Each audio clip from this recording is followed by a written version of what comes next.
The Gruber Farm stood in the heart of rural Bavaria, miles from the nearest village. Shrouded by thick trees and rolling hills, the farmhouse seemed frozen in time, isolated, silent, and eternally watching. Andreas Gruber, a stern and cold man in his 60s, lived there with his wife Cecilia, their widowed daughter Victoria, her 2 children, and a young maid named Maria. Though the family kept to themselves, rumors swirled in the village. Strange lights in the barn, whispering voices in the night, and most recently, footprints in the snow that led to the house, but never away from it. One gray morning, Andreas found something odd. His barn's lock broken, but nothing missing. The animals were restless, their eyes wild as if they had seen something that could not be spoken. That evening, Victoria swore she heard footsteps above her bedroom. The attic. Again. Maria, the new maid, had been hired only days before. She'd heard stories about the last maid quitting abruptly, saying the house wasn't right.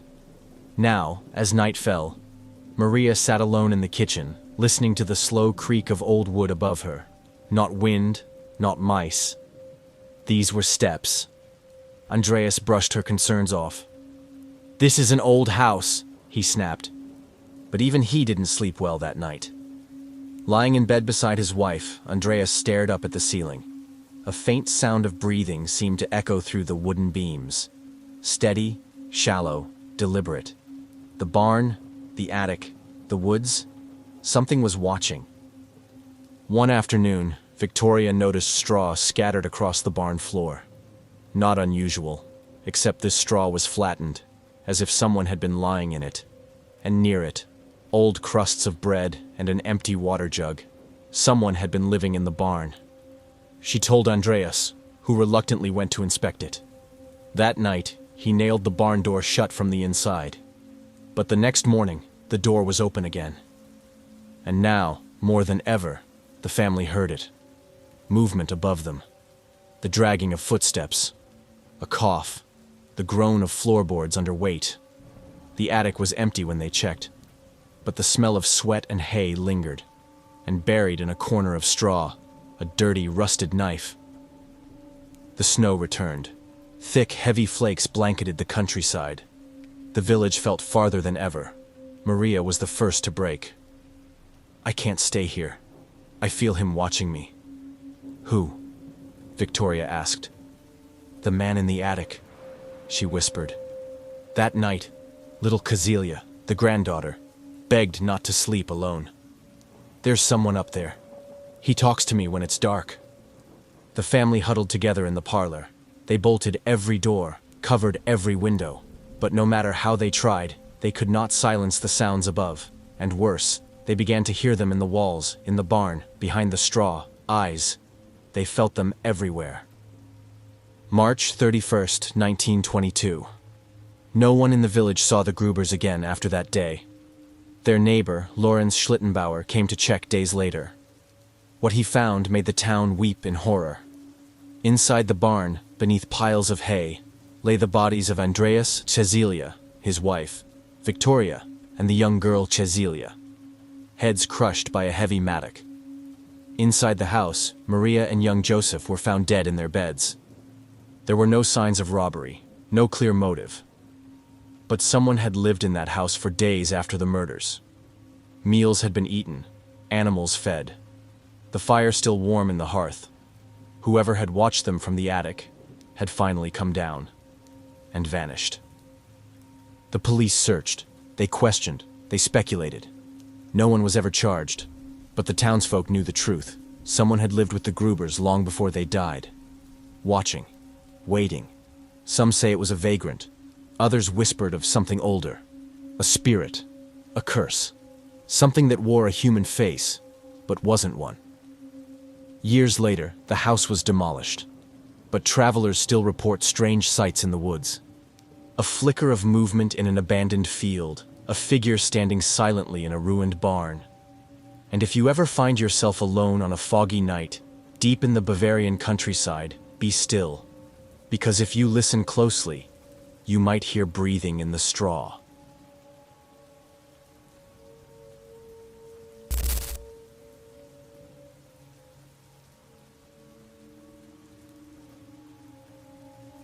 In the early spring of 1847, the Fox family, John, Margaret, and their two daughters, Kate, 11, and Maggie, 14, moved into a weathered clapboard house on the edge of Heidesville, New York.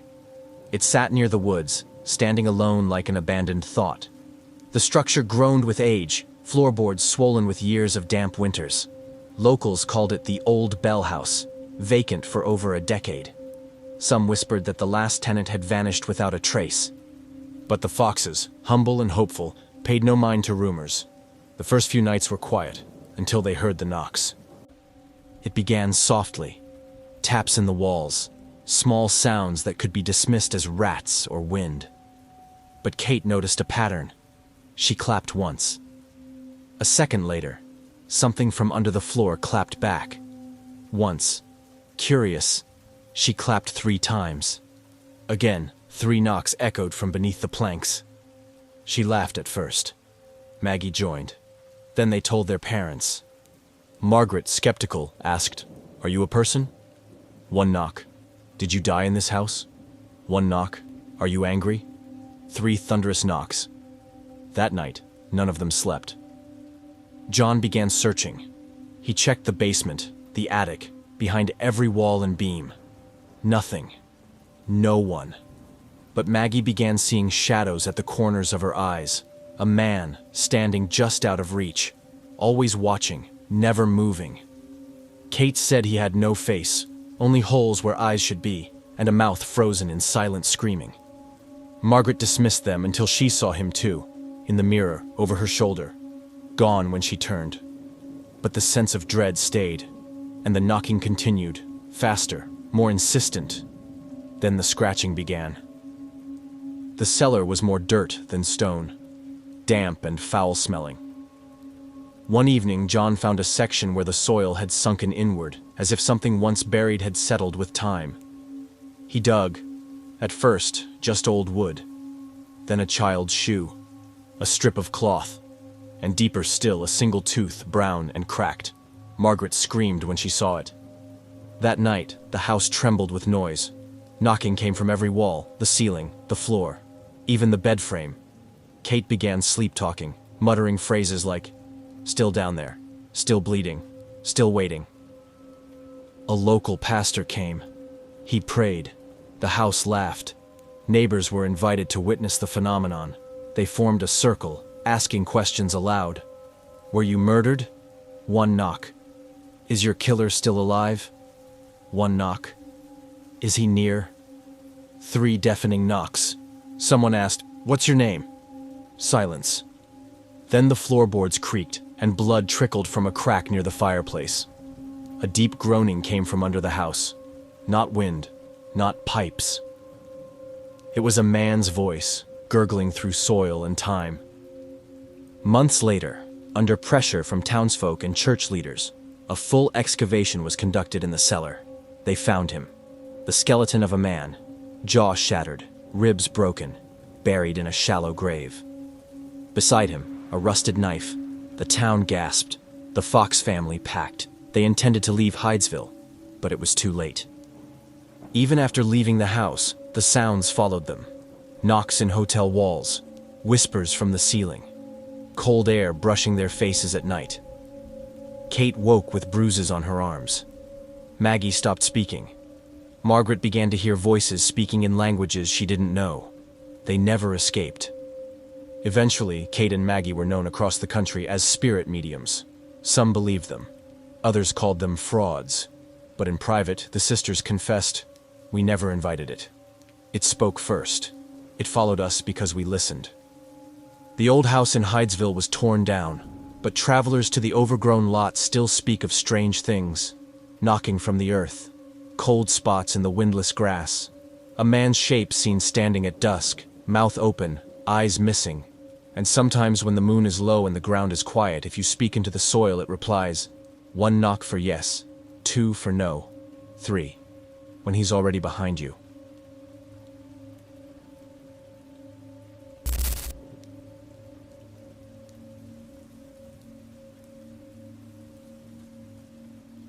The house on Brier Hollow Road stood like a forgotten portrait, gray, framed in ivy, its wooden shutters sagging under the weight of time.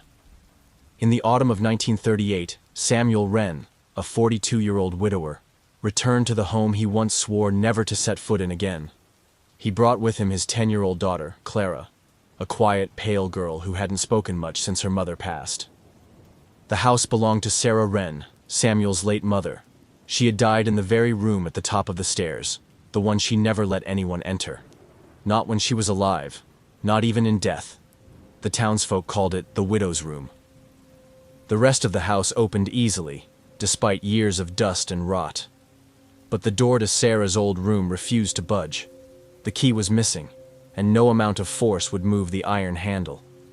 Even the hinges seemed fused. "Maybe that's for the best," Samuel muttered. But at night, he stared up at it from the bottom of the staircase. It always felt like someone was on the other side, listening. On the third night, Clara woke Samuel with a question. "Daddy, who's singing?" Samuel blinked through the dark. "No one's singing, sweetheart." Clara pointed toward the ceiling. "She sings to me, from upstairs." Samuel went cold. He hadn't told Clara which room had belonged to Sarah, but Clara had pointed to it. Exactly. The next night, Clara sang the lullaby herself, a melody Samuel hadn't heard since he was a boy, a soft, sad tune that Sarah Wren used to hum when she thought no one was listening. In the days that followed, Samuel began cleaning out the attic. Among broken furniture and moth-eaten curtains, he found a small wooden box, filled with yellowed letters tied with twine. The letters were written by Sarah, not to her late husband, not to Samuel. They were addressed to him upstairs. Each letter was a plea, a confession, an apology. "You were never meant to stay. I only wanted to hear your voice again. The room won't let you leave now, and I don't know how to undo what I've done." Samuel dropped the letter. Something creaked beneath the floorboards. A slow, dragging step. That night, Samuel placed his ear to the door of the locked room. He heard breathing. He pulled Clara into bed with him. But Clara didn't sleep. She watched the ceiling, humming that same lullaby. At 3:11 a.m., the house moaned under its own weight. The temperature dropped. The door upstairs rattled. And then, a whisper through the keyhole. "Is he with me now? Did you bring him back?" Samuel clutched Clara. Her eyes were wide open. She whispered, "She thinks I'm you." In the hallway mirror near the stairs, Samuel saw her, Sarah Wren, her hair pinned up in the style she wore after her husband died, her black dress buttoned tight at the throat. She was standing behind him, inside the locked room, visible only in reflection. Her mouth didn't move, but her voice entered his mind. "I kept him alive in memory. Then I kept him alive in prayer. Then I kept him alive in the walls." Samuel smashed the mirror. Behind the glass was a narrow cavity, and inside it, an old iron key, blackened with time. Samuel unlocked the door. The room was untouched by time. Everything pristine, arranged exactly as Sarah had left it. The rocking chair, the oil lamp, the vanity. Dust-free, as if someone had been cleaning. He stepped inside. It was warm. Warmer than the rest of the house. The air smelled faintly of lavender and rot. The rocking chair creaked. Behind him, the door slammed shut. Locked. Clara screamed from the hallway. Through the small glass window in the door, she watched as her father turned slowly toward the rocking chair. It was occupied. Samuel didn't come out. The townsfolk searched. The room was empty. Clara stayed with an aunt, grew up, never spoke much of what happened, but sometimes she would hum a lullaby no one else knew, the same one she heard from the widow's room. Years later, a distant cousin inherited the house and reopened it. They found the room still locked, still untouched. But on the vanity, there were two items never mentioned in the estate papers: a man's pocket watch and a child's hair ribbon. The rocking chair still moved at night, and if you press your ear to the door, they say you can hear two people inside, waiting.